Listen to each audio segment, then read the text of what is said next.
বাংলাদেশ থেকে পাচার হওয়া অর্থ পুনরুদ্ধার নিয়ে ড ইউনুস অ্যান্টনি ব্লিংকেন অন্তর্বর্তী সরকারের প্রতি পূর্ণ সমর্থন জানিয়েছেন। অন্তর্বর্তীকালীন সরকারের প্রধান উপদেষ্টা ড মোহাম্মদ ইউনুসের সঙ্গে সাক্ষাৎ করেছেন যুক্তরাষ্ট্রের পররাষ্ট্রমন্ত্রী অ্যান্টনি ব্লিংকেন। বৃহস্পতিবার জাতিসংঘের সাধারণ অধিবেশনের ফাঁকে তারা সাক্ষাৎ করেন। প্রধান উপদেষ্টার প্রেস উইং এমন তথ্য নিশ্চিত করেছেন। তাদের মধ্যে অর্থনৈতিক সহযোগিতা, রোহিঙ্গা সংকট, সন্ত্রাস দমন, শ্রম বিষয়ক সংকট ও পাচার হওয়া অর্থ পুনরুদ্ধার সহ বিভিন্ন বিষয়ে আলোচনা হয়। এদিকে আগামী কয়েক মাসের মধ্যে বাংলাদেশের ব্যবসা খাত ঘুরে দাঁড়াবে এমন আশাবাদ ব্যক্ত করেছেন অন্তর্বর্তী সরকারের প্রধান উপদেষ্টা ড মোহাম্মদ ইউনুস। বৃহস্পতিবার নিউ ইয়র্কের ওয়েস্টার্ন নিউ ইয়র্ক গ্র্যান্ড সেন্ট্রালে আয়োজিত বিজনেস রাউন্ড টেবিলে অংশ নিয়ে তিনি এই আশাবাদ ব্যক্ত করেন। এ সময় বাংলাদেশের নতুন যাত্রার যুক্তরাষ্ট্রের ব্যবসায়ীদের অংশীদারিত্ব কামনা করেন তিনি।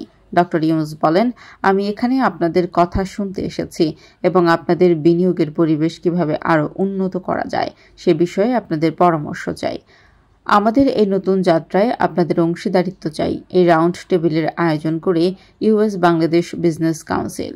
ড ইউনুস বলেন, প্রায় 2 মাস হয়েছে স্বাধীন বাংলাদেশ ইতিহাসের এক ব্যতিক্রম পরিবর্তনের সাক্ষী হয়েছে। আপনারা বেশিরভাগই নিশ্চিতভাবে প্রেক্ষাপট ও পরিস্থিতি সম্পর্কে অবগত। আমাদের যুব সমাজ অন্তর্বর্তীকালীন সরকারের নেতৃত্ব দেওয়ার এবং রাষ্ট্রযন্ত্রকে উচ্চাকাঙ্ক্ষী সংস্কারের দায়িত্ব আমার উপর চাপিয়ে দিয়েছে। ব্যবসায়ী নেতাদের উদ্দেশ্যে তিনি বলেন, আপনারা প্রত্যেকেই ব্যবসায় বাংলাদেশের বন্ধু হয়ে থাকবেন। আইন শৃঙ্খলা পরিস্থিতি পুনরুদ্ধারের পরে আমাদের সরকারের মূল অগ্রাধিকার হল ব্যাপক অর্থনৈতিক ও আর্থিক সংস্কার করা। বিশেষজ্ঞদের একটি কমিটি শ্বেতপত্র প্রকাশে কাজ করছে। ডিসেম্বরের শেষ নাগাদ কমিটির কাজ শেষ হবে।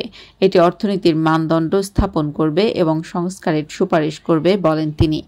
রাজস্ব খাতের দুর্বলতা দূর করতে আমরা সংস্কারের রূপরেখা তৈরি করেছি। গত 2 দিনে বিশ্বব্যাংকের প্রেসিডেন্ট, ইউএসএইড প্রশাসক এবং প্রেসিডেন্ট বাইডেন এসব বিষয়ে অবগত হয়েছেন এবং গুরুত্বপূর্ণ আর্থিক নয় এমন সহায়তা চালু করার কথা উল্লেখ করেছেন, যোগ করেন প্রধান উপদেষ্টা। ড ইউনুস বলেন, রিজার্ভ যাতে আবারও কমে না যায় সেজন্য আমাদের সরকার এ ধরনের কার্যক্রমের বিরুদ্ধে কঠোর ব্যবস্থা নিচ্ছে। বৈদেশিক মুদ্রার সহায়তার জন্য আমরা প্রাতিষ্ঠানিক ও দ্বিপাক্ষিক ঋণদাতাদের সঙ্গে আলোচনা করছি। ব্যাংক ও এনবিএফআইগুলো জবাবদিহি ও নজরদারি জোরদার করা হয়েছে। কেন্দ্রীয় ব্যাংকে ঢেলে সাজাতে যোগ্য নেতৃত্ব নিয়োগ করা হয়েছে। আমাদের এখন বাংলাদেশ ব্যাংকে একজন অভিজ্ঞ গভর্নর আছেন, যাকে মুদ্রানীতির স্বাধীনতা নিশ্চিত করতে এবং ব্যাংকিং খাতে অপরিবর্তনীয়ভাবে শৃঙ্খলা ফিরিয়ে আনতে সংস্কার কার্যক্রম বাস্তবায়নের দায়িত্ব দেওয়া হয়েছে বলে মনে করেন ড ইউনুস।